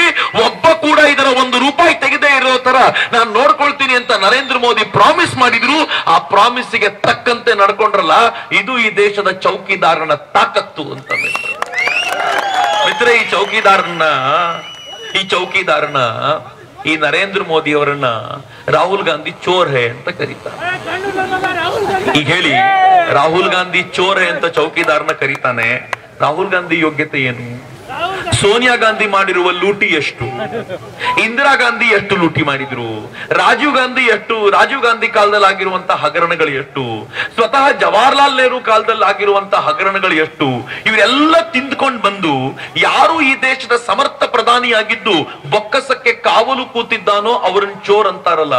ಏನ್ ದುರ್ದೈವದ ಸಂಗತಿ ಇರಬಹುದು ಅಂತ ಮಿತ್ರೆ. ನರೇಂದ್ರ ಮೋದಿನ ಕಂಡ್ರೆ ಇವರಿಗೆ ಯಾಕೆ ಕೋಪ ಅಂತಂದ್ರೆ, ಕಳೆದ 5 ವರ್ಷಗಳಲ್ಲಿ ಪುಣ್ಯಾತ್ಮ ನರೇಂದ್ರ ಮೋದಿ ತಾನೂ ತಿನ್ಲಿಲ್ಲ, ಇವರಿಗೂ 1 ಪೈಸಾ ತಿನ್ಲಿಕ್ಕೆ ಬಿಡ್ಲಿಲ್ಲ. ಈ ಬಾರಿ ಮಜಾ ಏನ್ ಗೊತ್ತೇನು? ಬಹಳ ಆಶ್ಚರ್ಯ ಸಂಗತಿ ಹೇಳ್ತೀನಿ ನಿಮ್ಗೆ. ನೀವು ಹೊರಗಡೆ ಹೋಗಿ ನೋಡಿ, ಚುನಾವಣೆ ನಡೀತಾ ಇದೆ ಅಂತಂದ್ರೆ ಡೌಟ್. ಚುನಾವಣೆ ನಡೆಯೋ ಮೂಡೇ ಇಲ್ಲ. ಕರೆಕ್ಟ್ ತಾನೆ? 5 ವರ್ಷಗಳ ಹಿಂದೆ ಚುನಾವಣೆ ಅಂದ್ರೆ ಹೆಂಗಿತ್ತು? ಏನ್ ಭರಾಟೆ. 10 ವರ್ಷಗಳ ಹಿಂದೆ ಅಂತಂದ್ರು ಏನು, ಜನರಿಗೆ ಹೆಂಡ ಹಂಚೋದೇನು, ಜನರಿಗೆ ದುಡ್ಡು ಕೊಡೋದೇನು, ಎಲ್ಲ ಭಯಂಕರವಾಗಿ ನಡೀತಿತ್ತು. ಈಗ ಬಿಜೆಪಿನವರಂತೂ ಮಾಡ್ಲಿಕ್ಕೆ ದುಡ್ಡಿಲ್ಲ, ಕಾಂಗ್ರೆಸ್ ಅವರು ಕೂಡ ದುಡ್ಡು ಕೊಟ್ಟು ಬಿಟ್ರೆ ಎಲ್ಲಿ ಖಾಲಿ ಆಗ್ಬಿಡುತ್ತೋ ಅಂತ ಟೆನ್ಷನ್ ಅಲ್ಲಿ ಬಿದ್ದುಬಿಟ್ಟಿದ್ದಾರೆ. ಯಾಕೆಂದ್ರೆ ಇಡೀ ಕರ್ನಾಟಕದಲ್ಲಿ, ಇಡೀ ದೇಶದಲ್ಲಂತೂ ಹೌದು, ಕರ್ನಾಟಕದಲ್ಲಂತೂ ಕಾಂಗ್ರೆಸ್ಸಿನ ಸ್ಥಿತಿ ಏನಾಗಿದೆ ಅಂತಂದ್ರೆ, ಯಾರೂ ಧೈರ್ಯವಾಗಿ ತಾನ್ ಗೆಲ್ತೀನಿ ಅಂತ ಹೇಳಿಕೊಳ್ಳುವ ತಾಕತ್ತನ್ನೇ ತೋರಿಸ್ತಾ ಇಲ್ಲ ಮಿತ್ರ. ಇವತ್ತು ಮುಳುಬಾಗಿನಲ್ಲಿ ಇಷ್ಟು ಜನರನ್ನು ನೋಡಿದ ನಂತರ ನನಗೆ ಖಾತ್ರಿ ಆಗಿದೆ, ಈ ಬಾರಿ ಕೋಲಾರದಲ್ಲೂ ಕೂಡ ಕಮಲ ಅರಳೋದು ನಿಶ್ಚಿತ. ಯಾವ ಅನುಮಾನವೂ ಉಳಿದಿಲ್ಲ. ನಾನು ಧೈರ್ಯವಾಗಿ ಹೇಳಬಲ್ಲೆ, ಈ ಬಾರಿ ಕೋಲಾರದಲ್ಲೂ ಕಮಲ ಅರಳುತ್ತೆ ಅನ್ನುವಂತ ವಿಶ್ವಾಸ ಬಂದಿರೋದು ನೀವೆಲ್ಲರೂ ಪ್ರೀತಿಯಿಂದ ಸೇರಿರೋದು. ಯಾಕೆ ಗೊತ್ತೇನು? 10 ವರ್ಷಗಳ ಹಿಂದೆ ಹಿಂಗೊಂದು ಪೊಲಿಟಿಕಲ್ ರ್ಯಾಲಿ ಮಾಡಬೇಕು ಅಂದ್ರೆ ದುಡ್ಡು ಕೊಟ್ಟು ಕರಿಬೇಕಾಗಿತ್ತು. 5 ವರ್ಷಗಳ ಹಿಂದೆಯೂ ಕೂಡ ಪೆಟ್ರೋಲ್ ಚಾರ್ಜ್ ಕೊಡ್ತೀನಿ, ಡೀಸೆಲ್ ಚಾರ್ಜ್ ಕೊಡ್ತೀನಿ ಬಾ ಅಂತ ಕರಿಬೇಕಿತ್ತು. ಎಲ್ಲ ಮುಗಿದ ಮೇಲೆ ಊಟ ಕೊಟ್ಟು ಕಳಿಸ್ತೀವಿ ಅಂತ ಹೇಳಬೇಕಿತ್ತು. ಆದ್ರೆ ನರೇಂದ್ರ ಮೋದಿ ಎಂತ ವಾತಾವರಣ ಸೃಷ್ಟಿ ಮಾಡಿದ್ದಾರೆ ಅಂತಂದ್ರೆ, ಈ ದೇಶದಲ್ಲಿ ದುಡ್ಡಿನ ರಾಜಕಾರಣ ಇನ್ನು ನಡೆಯಲ್ಲ, ಇನ್ನೇನಿದ್ರು ವಿಕಾಸದ ರಾಜಕಾರಣ ಮಾತ್ರ ನಡೆಯುತ್ತೆ ಅಂತ ನರೇಂದ್ರ ಮೋದಿ ಸಾಬೀತು ಮಾಡಿದ್ರಲ್ಲ. ಇವತ್ತು ಭಾರತದ ವಿಕಾಸದ ಪರ್ವ ಶುರುವಾಗಿದೆ ಮಿತ್ರರೇ. ವಿಕಾಸ ಹೆಂಗಿದೆ ಗೊತ್ತೇನು? ಹೆಂಗಿದೆ ಭಾರತದ ವಿಕಾಸ ಅಂತಂದ್ರೆ, ಆ ವಿಕಾಸದ ಓಟವನ್ನ ಎದುರಿಸಲಿಕ್ಕಾಗದೆ ಎಲ್ಲರೂ ಸೇರಿ ಮಹಾಗಠಬಂಧನ ಮಾಡಿಕೊಂಡಿದ್ದಾರೆ. ಕರ್ನಾಟಕದಲ್ಲಿ ಕಾಂಗ್ರೆಸ್ಸಿಗರು ಮತ್ತು ಜನತಾದಳದವರು ಒಂದಾಗಿದ್ದಾರೆ. ಸತ್ಯ ಹೇಳಿ, ಈ ಇಬ್ರು ಒಂದಾದ್ರೆ ಶಕ್ತಿ ಜಾಸ್ತಿ ಆಗ್ಬೇಕಲ್ಲ. ಕಾಂಗ್ರೆಸ್ಸಿನ ಶಕ್ತಿ, ಅದಕ್ಕೆ ದೇವೇಗೌಡರ ಶಕ್ತಿ, ಒಂದ್ ಕಡೆ ಸಿದ್ದರಾಮಯ್ಯನವರ ಶಕ್ತಿ, ಇನ್ನೊಂದ್ ಕಡೆ ದೇವೇಗೌಡರ ಶಕ್ತಿ, ಕುಮಾರಸ್ವಾಮಿ ಅವರ ಶಕ್ತಿ, ಎಲ್ಲ ಸೇರಿ ಜಾಸ್ತಿ ಆಗಬೇಕು, ಶಕ್ತಿ ಜಾಸ್ತಿ ಆಗಬೇಕು. ಈ ಕಾಂಗ್ರೆಸ್ನವ್ರು ಏನ್ ಮಾಡಿದ್ರು, ನಮ್ ಶಕ್ತಿ ಜಾಸ್ತಿ ಆಗಿದೆ ಅಂತ ಅನ್ಕೊಂಡು ರಾಹುಲ್ ಗಾಂಧಿಗೆ ಒಂದು ಪತ್ರ ಬರೆದ್ರು. ರಾಹುಲ್ ಜಿ, ನೀವೆಲ್ಲೆಲ್ಲೋ ಚುನಾವಣೆಗೆ ನಿಲ್ಲೋದು ಬೇಡ, ಅಮೇಠಿಯಲ್ಲಿ ನೀವು ಸೋಲ್ತೀರಾ ಅಂತ ನಮ್ಗೆ ಗ್ಯಾರಂಟಿ ಇದೆ. ನೀವು ಇನ್ನೊಂದು ಕ್ಷೇತ್ರ ಆರಿಸ್ಕೊಳ್ಳೋದಿದ್ರೆ ಕರ್ನಾಟಕನ ಆರಿಸ್ಕೊಳ್ಳಿ ಅಂತ. ಕರ್ನಾಟಕ ಸೇಫೆಸ್ಟ್ ಪ್ಲೇಸ್ ಆಗ್ಬೇಕಿತ್ತು ರಾಹುಲ್ ಗಾಂಧಿ ಅವರಿಗೆ. ಯಾಕೆ ಗೊತ್ತಾ? ಕರ್ನಾಟಕದಲ್ಲಿ ರಾಹುಲ್ ಗಾಂಧಿ ಅವರ ಗವರ್ನಮೆಂಟ್ ಇದೆ, ಕಾಂಗ್ರೆಸ್ನ ಗವರ್ನಮೆಂಟ್ ಇದೆ, ಜನತಾದಳ ಕೂಡ ಅವ್ರ ಜೊತೆಗೆ ಸೇರ್ಕೊಂಡಿರೋದ್ರಿಂದ ಯಾವ ಕ್ಷೇತ್ರದಲ್ಲಿ ಬೇಕಿದ್ರು ನಿಂತು ಗೆಲ್ಬೇಕು ಅನ್ನೋಂತ ವಿಶ್ವಾಸ ಇರಬೇಕಿತ್ತು. ರಾಹುಲ್ ಗಾಂಧಿ ಬರಬೇಕಿತ್ತು. ತಕ್ಷಣ ಟೀಮ್ ಮೋದಿಯ ಕಡೆಯಿಂದ ನಾವೊಂದು ಲೆಟರ್ ಬರೆದ್ವಿ ರಾಹುಲ್ ಗಾಂಧಿಗೆ. ರಾಹುಲ್ ಗಾಂಧಿ ಅವರೇ, ನಿಮ್ಮ ಅಜ್ಜಿನ ಇಲ್ಲಿಂದಲೇ ಆರಿಸಿ ಒಂದು ಪಾಪ ನಾವು ಮಾಡಿದ್ವಿ, ನಿಮ್ ತಾಯಿನ ಬಳ್ಳಾರಿಯಿಂದ ಆರಿಸಿ ಕಳಿಸಿ ಒಂದು ಪಾಪ ನಾವು ಮಾಡಿದ್ವಿ. ಆ ಪಾಪದ ಪ್ರಾಯಶ್ಚಿತ್ತಕ್ಕೆ ನಮಗೂ ಒಂದು ಒಳ್ಳೆ ಟೈಮ್ ಬಂದಿದೆ. 28 ಕ್ಷೇತ್ರಗಳಲ್ಲಿ ನಿಮ್ಗೆ ಯಾವ ಕ್ಷೇತ್ರ ಬೇಕೋ ಅದನ್ನ ಆರಿಸ್ಕೊಳ್ಳಿ. ಇಡೀ ಟೀಮ್ ಮೋದಿ ಬಂದಲ್ಲಿ ಕೆಲಸ ಮಾಡುತ್ತೆ. ಭಾಜಪ ಬೇಕಾಗಿಲ್ಲ, ಟೀಮ್ ಮೋದಿನೇ ನಿಮ್ಮನ್ನ ಸೋಲಿಸಿ ಪಾಪಕ್ಕೊಂದು ಪ್ರಾಯಶ್ಚಿತ್ತ ಮಾಡಿಕೊಳ್ಳುತ್ತೆ ಅಂತ ನಾವೊಂದು ಪತ್ರ ಬರೆದಿದ್ದೀವಿ. ಮಿತ್ರ, ಮಜಾ ಹೆಂಗಾಯ್ತು ಅಂತಂದ್ರೆ ರಾಹುಲ್ ಗಾಂಧಿಗೆ ಧೈರ್ಯ ಸಾಕಾಗ್ಲಿಲ್ಲ. ಧೈರ್ಯ ಯಾಕೆ ಸಾಕಾಗ್ಲಿಲ್ಲ ಗೊತ್ತಾ?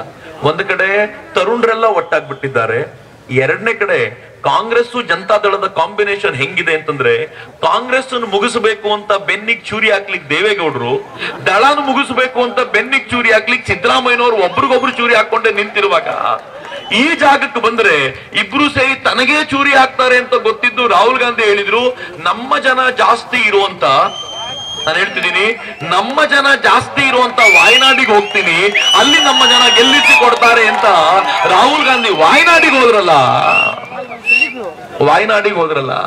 ಮಿತ್ರರೆ, ವಾಯನಾಡಿಗೆ ರಾಹುಲ್ ಗಾಂಧಿ ಹೋಗಿ ಎಂತ ಸಂದೇಶವನ್ನು ಕೊಟ್ಟರು ಗೊತ್ತಾ ದೇಶಕ್ಕೆ? ಇವತ್ತಿಗೂ ಜಾತಿ ಹೆಸರಲ್ಲೇ ವೋಟ್ ಕೇಳಬೇಕು ಅನ್ನೋ ಸಂದೇಶವನ್ನು ಕೊಟ್ಟರು. ನನಗೆ ಬಹಳ ದುರ್ದೈವದ ಸಂಗತಿ, ಇಂಥ ರಾಜಕಾರಣ ನೋಡ್ಕೊಂಡ್ ಬಂದಿರೋದು ನಾವು. ಕಳೆದ 70 ವರ್ಷಗಳಲ್ಲಿ ಭಾರತದ ರಾಜಕಾರಣ ಹೆಂಗ್ ನಡ್ಕೊಂಡು ಬಂದಿದೆ ಅಂತಂದ್ರೆ, ನಾನು ಸುಮ್ಮನೆ ಇವ್ರ ಜಾತಿ ಹೇಳಿ ಅಂತ ಕೇಳಿದ್ರೆ ನೀವು ಹೇಳ್ತೀರಿ. ನಿಮ್ಗೇನಾದ್ರೂ ನಾನು ಸಿದ್ದರಾಮಯ್ಯನವ್ರ ಜಾತಿ ಯಾವ್ದು ಅಂತ ಕೇಳಿದ್ರೆ ಕುರುಬಾ ಸಾರ್ ಅಂತೀವಿ, ಕುಮಾರಸ್ವಾಮಿ ಜಾತಿ ಯಾವ್ದು ಅಂದ್ರೆ ಒಕ್ಕಲಿಗ ಸಾರ್ ಅಂತೀವಿ, ಯಡಿಯೂರಪ್ಪನವ್ರ ಜಾತಿ ಯಾವ್ದು ಅಂದ್ರೆ ಲಿಂಗಾಯತ ಸಾರ್ ಅಂತೀವಿ, ನರೇಂದ್ರ ಮೋದಿ ಅವ್ರ ಜಾತಿ ಯಾವ್ದು ಅಂತಂದ್ರೆ ಇಂಡಿಯನ್ ಸಾರ್ ಅಂತ ಕರಿತೀವಲ್ಲ, ಇದು ನರೇಂದ್ರ ಮೋದಿ ಅಂತ. ನರೇಂದ್ರ ಮೋದಿ ಇದುವರೆಗೂ ತಮ್ಮ ಜಾತಿ ಇಂಥದ್ದು ಅಂತ ಹೇಳಿ ಓಟು ಕೇಳಿದ ರೆಕಾರ್ಡೇ ಇಲ್ಲ. ನರೇಂದ್ರ ಮೋದಿ ಜಾತಿಗಾಗಿ ವೋಟ್ ಕೇಳಿದವರಲ್ಲ, ಭಾರತೀಯತೆಗಾಗಿ ವೋಟ್ ಕೇಳಿದವರು. ಇವರೆಲ್ಲರೂ ಜಾತಿಯನ್ನು ಒಡೆದಾಕಿ ಆಳ್ವಿಕೆ ನಡೆಸ್ತಾ ಇದ್ದಾರೆ. ಹೇಗೆ ಆಳ್ವಿಕೆ ನಡೆಸ್ತಾ ಇದ್ದಾರೆ? ರಾಹುಲ್ ಗಾಂಧಿ ಹೇಳ್ತಾನೆ, ನಮ್ಮ ಜನ ಅಲ್ಲಿ ಜಾಸ್ತಿ ಇದ್ದಾರೆ, ವಾಯನಾಡಿಗೆ ಹೋಗಿ ನಿಂತ್ಕೊಳ್ತೀನಿ, ಅವ್ರು ನನಗೆ ವೋಟ್ ಮಾಡ್ತಾರೆ ಅಂತ. ಹೀಗೆ ಕೆಲವರು ಬರ್ತಾರೆ, ಒಕ್ಕಲಿಗರು ಜಾಸ್ತಿ ಇರೋ ಕಡೆ ಒಕ್ಕಲಿಗರಿಗೆ ಕ್ಷೇತ್ರ ಅಂತ. ಇವಾಗ ಕೆಲವರು ಬರ್ತಾರೆ, ಲಿಂಗಾಯತರು ಜಾಸ್ತಿ ಇರೋ ಕಡೆ ಲಿಂಗಾಯತರು ವೋಟ್ ಕೊಡ್ತಾರೆ ಅಂತ.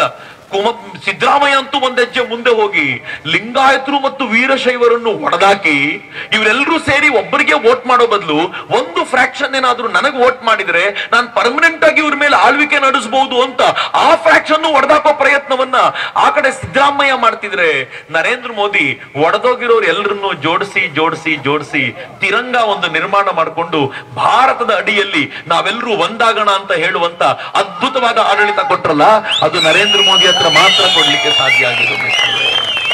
ಮಿತ್ರ, ನರೇಂದ್ರ ಮೋದಿ ಅವರ ವಿಕಾಸದ ಪರ್ವ ಹೆಂಗಿದೆ ಗೊತ್ತೇ? ನರೇಂದ್ರ ಮೋದಿ ಭಾರತದ ಪ್ರಧಾನಿ ಪಟ್ಟವನ್ನ ಸ್ವೀಕರಿಸಿದ ಮೇಲೆ ಈ ದೇಶದ ಸೇನೆಗೆ ಬಂದಿರುವ ತಾಕತ್ತನ್ನ ನೀವು ಊಹಿಸ್ಲಿಕ್ಕೂ ಸಾಧ್ಯ ಇಲ್ಲ. ನರೇಂದ್ರ ಮೋದಿ ಬರೋಕ್ಕಿಂತ ಮುಂಚೆ ಈ ದೇಶದ ಸೇನೆಗೆ ಒಂದು ನಿಯಮ ಇತ್ತು. ನಿಯಮ ಏನ್ ಗೊತ್ತಾ? ಪಾಕಿಸ್ತಾನದವ್ರು ಅಟ್ಯಾಕ್ ಮಾಡ್ತಾನೆ ಇರ್ತಾರೆ, ದಾಳಿ ಮಾಡ್ತಾ ಇರ್ತಾರೆ, ನೀವು ಪ್ರತಿ ದಾಳಿ ಮಾಡಬೇಡಿ, ನೀವು ಪ್ರತಿ ದಾಳಿ ಮಾಡೋಕ್ಕಿಂತ ಮುಂಚೆ ಸೆಂಟ್ರಲ್ ಇಂದ ಪರ್ಮಿಷನ್ ತಗೊಳ್ಳಿ ಅಂತ ನರೇಂದ್ರ ಮೋದಿ ಬಂದಾಗ ಹೇಳಿದ್ರು. ಪಾಕಿಸ್ತಾನ ಏನಾದ್ರೂ ಒಂದು ಗುಂಡು ಹೊಡೆದ್ರೆ ನೀವು ನನ್ನ ಪರ್ಮಿಷನ್ ತಗೊಳ್ಬೇಕು ಅಂತಿಲ್ಲ, ಬದಲಿಗೆ 10 ಗುಂಡಿನ ಉತ್ತರ ಕೊಟ್ಟು ನನಗೆ ರಿಪೋರ್ಟ್ ಕೊಟ್ರೆ ಸಾಕು ಅಂತಂದ್ರು ನರೇಂದ್ರ ಮೋದಿ. ನರೇಂದ್ರ ಮೋದಿ ಅವರ ಮಜಾನೇ ಬೇರೆ. ನರೇಂದ್ರ ಮೋದಿ ಒಮ್ಮೆ ರಷ್ಯಾಕ್ಕೆ ಹೋಗಿದ್ರು. ರಷ್ಯಾದಲ್ಲಿ ಬೆಳಗಿನ ತಿಂಡಿ ತಿಂದ್ರು, ಮಧ್ಯಾಹ್ನ ಊಟಕ್ಕೆ ಅಫ್ಘಾನಿಸ್ತಾನದಲ್ಲಿ ಮೀಟಿಂಗ್ ಮುಗಿಸ್ಕೊಂಡ್ರು. ಅಫ್ಘಾನಿಸ್ತಾನದಲ್ಲಿ ಮೀಟಿಂಗ್ ಆದ ನಂತರ ನರೇಂದ್ರ ಮೋದಿ ಪಾಕಿಸ್ತಾನದ ಅಧ್ಯಕ್ಷರಿಗೆ ಫೋನ್ ಮಾಡಿದ್ರು, ನಿನ್ ಮಗಳ ಮದುವೆ ಅಂತ ಹೇಳಿದ್ಯಲ್ಲ, ನಾನು ಸಾಯಂಕಾಲ ಬರ್ತೀನಿ, ರೆಡಿ ಆಗಿರ್ತೀನಿ. ಏನ್ ಪಾಕಿಸ್ತಾನ ಅಂದ್ರೆ ದೆವ್ವ ಅಂತಂತಿದ್ರಲ್ಲ, ಒಳಗೋಗ್ಬಿಟ್ರೆ ನರೇಂದ್ರ ಮೋದಿ ಸಾಯಿಸ್ಬಿಡ್ತಾರೆ, ಹಂಗ್ ಮಾಡ್ಬಿಡ್ತಾರೆ, ಹಿಂಗ್ ಮಾಡ್ಬಿಡ್ತಾರೆ. ನರೇಂದ್ರ ಮುಲಾಜ ನೋಡ್ಲಿಲ್ಲ, ನೀನು ಮದುವೆ ಅಂತಂದಿಲ್ಲ, ಬರ್ತೀನಿ ಸಾಯಂಕಾಲ ರೆಡಿ ಆಗಿರು ಅಂತ. ನರೇಂದ್ರ ಮೋದಿ ಹೆಂಗಾಯ್ತು ಅಂತಂದ್ರೆ ಬರ್ತಾರೆ ಅಂದ ತಕ್ಷಣ ಟೆನ್ಷನ್ ಅವನಿಗೆ ಶುರುವಾಯ್ತು. ಮಗಳ ಮದುವೆಯ ದಿನ ಏರ್ಪೋರ್ಟ್ ನಲ್ಲಿ 2 ಗಂಟೆಗಳ ಕಾಲ ನರೇಂದ್ರ ಮೋದಿಗೋಸ್ಕರ ವೆಯ್ಟ್ ಮಾಡಿ, ನರೇಂದ್ರ ಮೋದಿ ಬಂದಾಗ ಮದುವೆ ಕರ್ಕೊಂಡೋಗಿ ಎಲ್ಲ ಗ್ರೀಟ್ ಮಾಡಿ ನರೇಂದ್ರ ಮೋದಿ ವಾಪಸ್ ದೇಶಕ್ಕೆ ಬಂದ್ರು. ಈ ದೇಶದಲ್ಲಿ ಅಲ್ಲೋಲ ಕಲ್ಲೋಲ ಹೆಂಗ್ ಮಾಡ್ಬಿಟ್ರಪ್ಪ ಈ ಮನುಷ್ಯ ಅಂತ ನರೇಂದ್ರ ಮೋದಿ ವಾಪಸ್ ಬಂದು ಏನ್ ಮಾಡಿದ್ರು ಗೊತ್ತಾ? ಸೈನಿಕರಿಗೆ ಹೇಳಿದ್ರು, ನಮ್ದು ನಾವು ಮಾಡ್ತಿರ್ತೀವಿ, ನಿಮ್ದು ನೀವು ಮಾಡ್ತಾ ಇದ್ದೀವಿ. ಇದು ನರೇಂದ್ರ ಮೋದಿ. ಅಟಲ್ ಜಿ ಕೂಡ ಪಾಕಿಸ್ತಾನಕ್ಕೆ ಟ್ರೈನ್ ಕಳಿಸಿ ಕೊಟ್ಟಾಗ ಮೈ ಮರ್ತಿದ್ರು, ಪಾಕಿಸ್ತಾನಕ್ಕೆ ಬಸ್ ಕಳಿಸಿ ಕೊಡುವಾಗ ಮೈ ಮರ್ತಿದ್ರು. ನರೇಂದ್ರ ಮೋದಿ ಮೈ ಮರಲಿಲ್ಲ. ನನ್ನ ಕೆಲಸ ಏನ್ ಬೇಕೋ ನಾನ್ ಮಾಡ್ತಿರ್ತೀನಿ, ನಿಮ್ಮ ಕೆಲಸ ಏನಿದೆಯೋ ಅದನ್ನ ನಿಲ್ಲಿಸಬೇಡಿ ಅಂತ ನರೇಂದ್ರ ಮೋದಿ ಹೇಳಿದರ ಪರಿಣಾಮವಾಗಿ ಪಾಕಿಸ್ತಾನ 1 ಇಂಚು ಮುಂದಕ್ಕೆ ಬರ್ಲಿಕ್ಕಾಗದೆ ಈ ದೇಶದ ಸೈನಿಕರು ಕಳೆದ 5 ವರ್ಷಗಳಿಂದ ಕಾಪಾಡಿದ್ರಲ್ಲ, ಇದು ಈ ದೇಶದ ಕೆಪಾಸಿಟಿ ಇವತ್ತು. ಮಿತ್ರ, ನರೇಂದ್ರ ಮೋದಿ ಅಧಿಕಾರಕ್ಕೆ ಬಂದ ನಂತರ ಉರಿಯಲ್ಲಿ ಪಾಕಿಸ್ತಾನದ ಪ್ರೇರಿತ ಉಗ್ರಗಾಮಿಗಳು ಬಂದು ದಾಳಿ ಮಾಡಿ ಹೋದ್ರಲ್ಲ, ನಾನು ಈ ವಿಚಾರ ತೆಗಿಬಾರದು ಅಂತಿದ್ದೆ. ಎಲೆಕ್ಷನ್ ಟೈಮ್ ನಲ್ಲಿ ಈ ವಿಚಾರ ತರಬಾರದು ಅಂತ. ಆದ್ರೆ ಈ ಎಲೆಕ್ಷನ್ ಹೊತ್ನಲ್ಲೇ ರಾಹುಲ್ ಗಾಂಧಿಯ ಗುರು ಅಂತ ಅನ್ನಿಸಿಕೊಂಡಂತ ಸ್ಯಾಮ್ ಪಿತ್ರೋಡಾ ಒಂದ್ ಮಾತು ಹೇಳ್ದ. ಏನ್ ಹೇಳ್ದ ಗೊತ್ತಾ?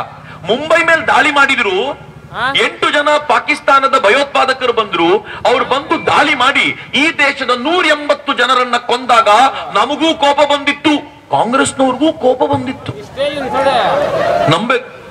ಅದು ಪ್ರಧಾನಮಂತ್ರಿ ಮನಮೋಹನ್ ಸಿಂಗ್ರು. ಅವ್ರು ಕೋಪಿಸ್ಕೊಂಡಿರೋದ್ ನಾನು ನೋಡ್ಲೇ ಇಲ್ಲ ಜೀವಮಾನದಲ್ಲಿ.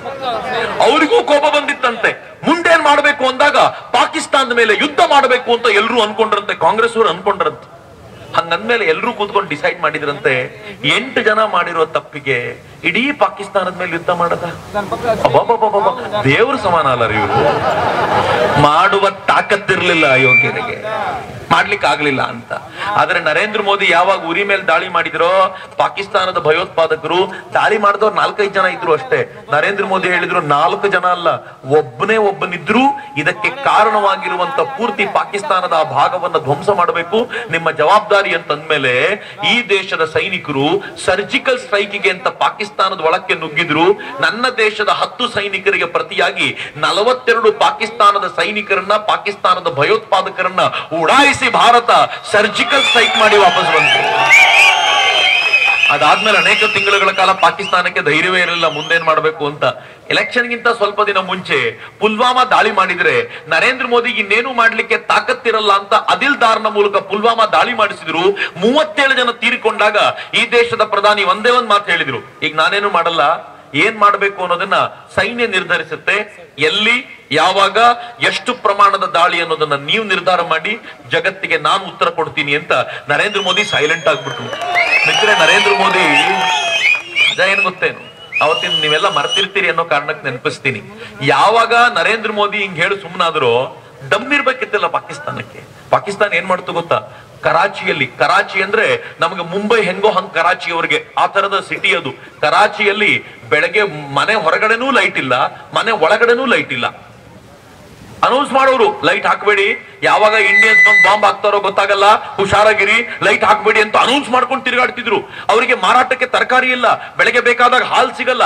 ಈ ದೇಶದ ಮಧ್ಯಪ್ರದೇಶದ ರೈತರು ಹೇಳಿದ್ರು, ನಮ್ ಟೊಮೆಟೊನು ಅವ್ರಿಗೆ ಹೋಗ್ಬೇಕು, ನಮ್ ಟೊಮೆಟೊ ಕೊಳತ್ರು ಚಿಂತೆ ಇಲ್ಲ, ಒಂದು ಟೊಮೆಟೊ ಪಾಕಿಸ್ತಾನಕ್ಕೆ ಕಳಿಸಲ್ಲ ಅಂತ ನಿಶ್ಚಯ ಮಾಡಿದ್ರು. ಪರಿಣಾಮ ಪಾಕಿಸ್ತಾನದಲ್ಲಿ ಟೊಮೆಟೊ 200 ರೂಪಾಯಿ ಆಯ್ತು ಪರ್ ಕೆಜಿ. 2 ರೂಪಾಯಿ ಇರೋ ಟೊಮೆಟೊ ಕೊಂಡ್ಕೊಂಡು ತಿನ್ಲಿಕ್ಕೆ ಯೋಗ್ಯತೆ ಇಲ್ಲ ಅವಕ್ಕೆ, 200 ರೂಪಾಯಿ ತಗೊಂಡು ತಿಂತಾರ? ಪಾಕಿಸ್ತಾನ ದೈನೇಸಿ ಸ್ಥಿತಿಗೆ ಹೋಯ್ತು. At the same time India ಹೆಂಗಿತ್ತು ಗೊತ್ತಾ? ನಾವು ಬೆಳಗ್ಗೆ ತಿಂಡಿ ತಿಂತಿದ್ವಿ, ಮಧ್ಯಾಹ್ನ ಊಟ ಮಾಡ್ತಿದ್ವಿ, ರಾತ್ರಿ ಊಟನೂ ಮಾಡ್ತಿದ್ವಿ, ಏನೂ ಪ್ರಾಬ್ಲಮ್ ಆಗಿರ್ಲಿಲ್ಲ. ಈ ದೇಶದ ಪ್ರಧಾನಮಂತ್ರಿ ಈ ದೇಶದಲ್ಲಿ ಎಲ್ಲೆಲ್ಲಿ ಪ್ರೋಗ್ರಾಮ್ ಮಾಡ್ಬೇಕೋ ಪ್ರೋಗ್ರಾಮ್ ಮಾಡ್ತಾ ಪಾಕಿಸ್ತಾನಕ್ಕೆ ಹೇಳಿದ್ರು, ನಾನ್ ದಾಳಿ ಮಾಡ್ತೀನಿ ಅಂತ ಹೇಳಿದ್ದಕ್ಕೆ ಇಷ್ಟು ಟೆನ್ಷನ್ ಅಲ್ಲಿ ಇದೆಯಾ? ಇನ್ನ ಮಾಡೇ ಬಿಟ್ರೆ ನಿನ್ ಕತೆ ಏನಪ್ಪಾ ಅಂತ ಈ ದೇಶ ಜಗತ್ತಿನ ಮುಂದೆ ಒಂದು ತಾಕತ್ ತೋರಿಸ್ತಲ್ಲ. ಆಮೇಲೆ ಏನಾಯ್ತು ಗೊತ್ತಾ? 12ನೇ ದಿನ, ಪುಲ್ವಾಮಾ ದಾಳಿಯ 12ನೇ ದಿನ ನರೇಂದ್ರ ಮೋದಿ ಕುಂಭಮೇಳಕ್ಕೆ ಹೋದ್ರು. ಮೇಳದಲ್ಲಿ ಗಂಗಾ ಡಿಪ್ ತಗೊಂಡ್ ಮೇಲಕ್ಕೆ ಬಂದು ಗಂಗಾರತಿ ಮಾಡಿದ ಒಂದು ಫೋಟೋ ವಾಪಸ್ ನೋಡಿ ಇವತ್ತು ಮನೆಗೆ ಹೋಗಿ ಹೆಂಗಿದೆ ಗೊತ್ತಾ? ತಾಂಡವ ನೃತ್ಯ ಮಾಡೋಕ್ಕಿಂತ ಮುಂಚೆ ಶಿವನ ಮುಖ ಹೆಂಗಿರುತ್ತೋ ಹಂಗಿತ್ತು ನರೇಂದ್ರ ಮೋದಿ. ಗಂಗೆಯ ಆಶೀರ್ವಾದ ತಗೊಳ್ತಿದ್ರು. ಯಾರಿಗೂ ಅವತ್ತು ಗೊತ್ತಾಗ್ಲಿಲ್ಲ. ಅವತ್ ಎಲ್ಲ ಕೆಲಸ ಮುಗಿಸ್ಕೊಂಡು ನರೇಂದ್ರ ಮೋದಿ ರಾತ್ರಿ ತಮ್ಮ ಕೋಣೆಗೆ ಹೋಗ್ರು. ಅಲ್ಲಿ ಕುಳಿತುಕೊಂಡು ಸೈನಿಕರು ಮುಂದೇನ್ ಮಾಡ್ತಾರೆ ಅನ್ನೋದನ್ನ ಗಮನಿಸ್ತಾ ಇದ್ರು. ರಾತ್ರಿ 12 ಗಂಟೆಗೆ ಕಾರ್ಯಾಚರಣೆ ಶುರುವಾಯಿತು. ಬೆಳಗ್ಗೆ 3:30 ಗಂಟೆಗೆ ಈ ದೇಶದ ವಿಮಾನಗಳು ಹಾರಾಟ ಮಾಡಿ ಪಾಕಿಸ್ತಾನದ ಬಾಲಾಕೋಟ್ ಅನ್ನ ಧ್ವಂಸಗೊಳಿಸಿ ಅದರ ಒಳಗಿರುವಂತ ಭಯೋತ್ಪಾದಕರನ್ನೆಲ್ಲ ನಾಶ ಮಾಡಿ ಈ ದೇಶದ ವಿಮಾನಗಳು 17 ನಿಮಿಷಕ್ಕೆ ವಾಪಸ್ ಬಂದು ತಮ್ಮ ಡೇರೆಯಲ್ಲಿ ಕೂತ್ಬಿಟ್ಟು. ನಾವ್ ಹೇಳಿರ್ಲಿಲ್ಲ, ಸುಮ್ನಿದ್ವಿ ನಾವು. 5 ಗಂಟೆಗೆ ಸರಿಯಾಗಿ ಪಾಕಿಸ್ತಾನ ಹೇಳ್ಕೊಳ್ತು, ಭಾರತದ ವಿಮಾನಗಳು ಒಳಗ್ ಬಂದ್ಬಿಟ್ಟು ನಮ್ಮ ಮೇಲೆ ದಾಳಿ ಮಾಡಿ ಹೋಗ್ಬಿಟ್ಟು ನಮ್ಗೆ ಗೊತ್ತೇ ಆಗಲಿಲ್ಲ. ನಮ್ ವಿಮಾನಗಳು ಬಂದಿದ್ವು, ಆದ್ರೆ ಕತ್ಲಿದ್ದಿದ್ರಿಂದ ನಮ್ಗೇನು ಕಾಣ್ಲಿಲ್ಲ, ವಾಪಸ್ ಬಂದ್ಬಿಟ್ಟಿದ್ವು. ಕತ್ಲಿದ್ದಿದ್ರಿಂದ ಏನು ಕಾಣ್ಲಿಲ್ಲ.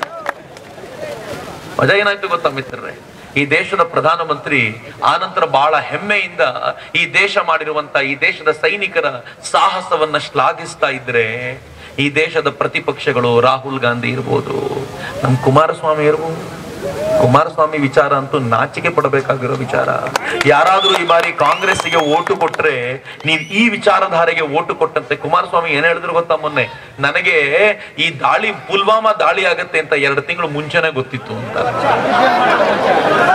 ಆಯ್ತಪ್ಪ, 2 ತಿಂಗಳು ಮುಂಚೆ ಗೊತ್ತಿದ್ರೆ, ಸರಿಯಾಗಿ ಇವತ್ತು ಯೋಚನೆ ಮಾಡಿ, ನೀವು 2 ತಿಂಗಳ ಮುಂಚೆ ನಿಂಗೆ ಗೊತ್ತಿದ್ರೆ ನೀನ್ ಈ ವಿಚಾರವನ್ನ ಈ ದೇಶದ ಸೆಕ್ಯೂರಿಟಿಗೆ, ಈ ದೇಶದ ಸೈನಿಕರಿಗೆ, ಈ ದೇಶದ ಪ್ರಧಾನಮಂತ್ರಿಗೆ, ಈ ದೇಶದ ರಕ್ಷಣಾ ಇಲಾಖೆಗೆ ನೀನು ಹೇಳದೇ ಇದ್ದಿದ್ರಿಂದ ಸತ್ತ 44 ಸೈನಿಕರ ಹೊಣೆಗಾರಿಕೆಯು ನಿಂದೆ ಅಂತ ಹೇಳಿದ್ರೆ ಒಪ್ಕೊಳ್ತೀಯಾ? ಹೌದು ತಾನೆ? ಗೊತ್ತಿದ್ದನ್ನು ಹೇಳ್ಬೇಕಿತ್ತಲ್ಲ. ಯಾವ ಪರಿ ಅಯೋಗ್ಯರು ಇವರೆಲ್ಲ ಅಂತಂದ್ರೆ ಬಹಳ ಬೇಜಾರಿದೆ ನನಗೆ ಈ ವಿಚಾರಕ್ಕೆ. ಮೊನ್ನೆ ಮಾತನಾಡ್ತಾ ಕುಮಾರಸ್ವಾಮಿ ಅವರು ಹೇಳ್ತಾರೆ, ಸೈನಿಕರು ಯಾಕೆ ಸೈನ್ಯಕ್ಕೆ ಸೇರೋದು ಅಂತಂದ್ರೆ 2 ಹೊತ್ತಿನ ಊಟಕ್ಕೆ ಗತಿ ಇಲ್ಲ ಅಂತ ಸೇರೋದು ಅಂತ. ಹೌದೇನ್ರಿ? ಈ ಕೋಲಾರದಿಂದ 8 ಜನ ಸೈನಿಕರು ಹೋಗಿದ್ದಾರೆ. ನನಗೂ ಅನೇಕರ ಪರಿಚಯ ಇದೆ. ನಾನು ಸಿಯಾಚಿನ್ನ ಬೇಸ್ ಕ್ಯಾಂಪಿಗೆ ಹೋಗುವಾಗ, ಅಲ್ಲಿನ ಎತ್ತರದ ಬೆಟ್ಟಗಳಿಗೆ ಹೋಗುವಾಗ, ಕೋಲಾರದ ಹತ್ತಿರದ ಒಬ್ಬ ತರುಣ, ಕಿರಣ್ ಅಂತ ಒಬ್ಬ ತರುಣ ಸಿಕ್ಕು ನನಗೆ ಅಲ್ಲೇ ಮಾತನಾಡಿಸ್ಲಿಕ್ಕೆ ಬಂದಿದ್ರು. ಬಹಳ ಹೆಮ್ಮೆಯಿಂದ ಹೇಳ್ಕೊಳ್ತಿದ್ರು, ಅವರೆಲ್ಲರೂ ಊಟಕ್ಕತ್ತಿ ಇಲ್ಲ ಅಂತ ಹೋಗಿದ್ದ. ನಾಚಿಕೆ ಆಗಬೇಕಲ್ಲ ಇವರಿಗೆ. ಈ ದೇಶದಲ್ಲಿ ನಾನು ನೀವು ನೆಮ್ಮದಿಯಿಂದ ಊಟ ಮಾಡ್ಲಿ ಅಂತ ತಾವು ಊಟ ಕಳ್ಕೊಂಡು ಅಲ್ಲಿ ಕಾಯ್ತಾ ಇರೋರನ್ನ ಇಷ್ಟು ಅವಮಾನ ಮಾಡುವಂತ ಮುಖ್ಯಮಂತ್ರಿ ಏನ್ ದುರ್ದೈವದ ಸಂಗತಿ ಗೊತ್ತೇನು?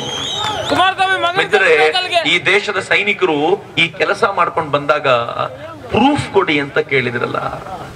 ಸೈನಿಕರು ಮಾಡಿದ ಕೆಲಸಕ್ಕೆ ಪ್ರೂಫ್ ಕೇಳ್ತಾರ?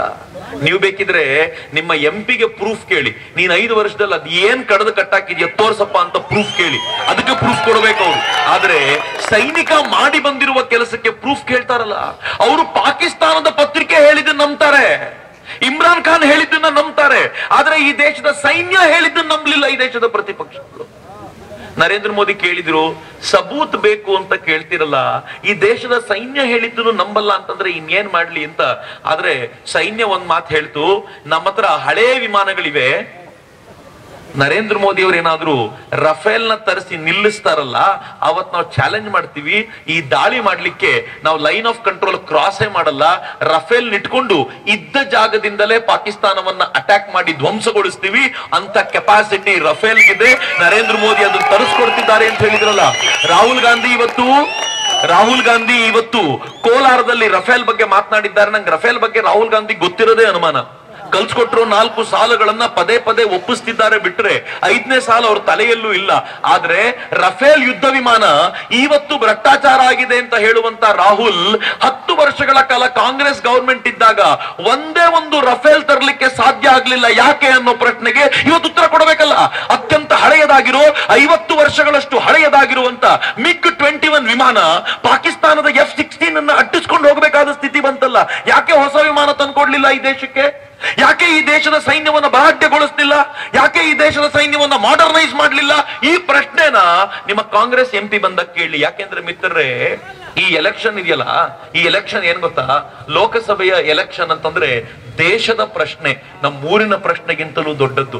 ಈ ಲೋಕಸಭೆಯ ಎಲೆಕ್ಷನ್ ಅಂತಂದ್ರೆ ಅದು ಬರೀ ಕೋಲಾರದ ಮರ್ಯಾದೆ ಪ್ರಶ್ನೆ ಅಲ್ಲ, ಕರ್ನಾಟಕದ ಮರ್ಯಾದೆ ಪ್ರಶ್ನೆ ಅಲ್ಲ, ನನ್ನ ರಾಷ್ಟ್ರದ ಗೌರವದ ಪ್ರಶ್ನೆ. ಈ ಗೌರವ ಉಳಿಬೇಕು ಅಂತಂದ್ರೆ ಸಮರ್ಥ ವ್ಯಕ್ತಿ ಅಲ್ಲಿ ಆಡಳಿತಕ್ಕೆ ಕೂತ್ಕೋಬೇಕು. ಆ ಕಾರಣಕ್ಕೋಸ್ಕರ ನಿಮ್ಮ ಎದುರಿಗೆ ಬಂದಿದ್ದೀನಿ. ನರೇಂದ್ರ ಮೋದಿ ಬಂದು ಬರೀ ಸೈನ್ಯವನ್ನ ಬಲಾಢ್ಯ ಮಾಡಿದ್ರು ಅಂತಲ್ಲ, ಬರೀ ದೇಶದ ಎಕಾನಮಿಯನ್ನು ಗಟ್ಟಿ ಮಾಡಿದ್ರು ಅಂತಲ್ಲ. ನರೇಂದ್ರ ಮೋದಿ ಹೆಂಗ್ ಮಾಡಿದ್ರು ಗೊತ್ತಾ? ನರೇಂದ್ರ ಮೋದಿ ಬರೋಕ್ಕಿಂತ ಮುಂಚೆ ಸೀಮೆ ಎಣ್ಣೆ ಲ್ಯಾಂಪ್ಗಳಿದ್ವು ನಮ್ಮ ಮನೆಗಳಲ್ಲಿ. 18,000 ಹಳ್ಳಿಗಳಲ್ಲಿ ನರೇಂದ್ರ ಮೋದಿ ಬರೋಕ್ಕಿಂತ ಮುಂಚೆ ಲೈಟ್ ಇರ್ಲಿಲ್ಲ, ಕರೆಂಟ್ ಇರ್ಲಿಲ್ಲ. ನರೇಂದ್ರ ಮೋದಿ ಬರೋಕ್ಕಿಂತ ಮುಂಚೆ ಸೀಮೆ ಎಣ್ಣೆ ಲ್ಯಾಂಪ್ ಗಳನ್ನ ಉರಿಸ್ಕೊಳ್ತಿದ್ರು.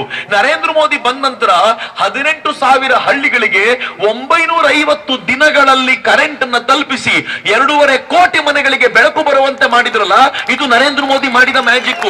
65 ವರ್ಷಗಳಲ್ಲಿ ಕಾಂಗ್ರೆಸ್ ಮಾಡ್ಲಿಕ್ಕಾಗಲಿಲ್ಲ. ಮಿತ್ರ, ನರೇಂದ್ರ ಮೋದಿ ಬರೋಕ್ಕಿಂತ ಮುಂಚೆ 12 ಕಿಲೋಮೀಟರ್ ಪರ್ ಡೇ ನಮ್ಮ ಹೈವೇ ಇತ್ತು, national highway 12 kilometre per day ಆಗ್ತಾ ಇತ್ತು. ನರೇಂದ್ರ ಮೋದಿ ಬಂದ್ಮೇಲೆ ಇವತ್ತು 27 ಕಿಲೋಮೀಟರ್ ಪರ್ ಡೇ ಆಗ್ತಾ ಇದೆಯಲ್ಲ. ಸ್ಪೀಡ್ ಅಂದ್ರೆ ಏನು ಅಂತ ಇವತ್ತು ಅರ್ಥ ಆಗ್ತಿದೆ ದೇಶಕ್ಕೆ.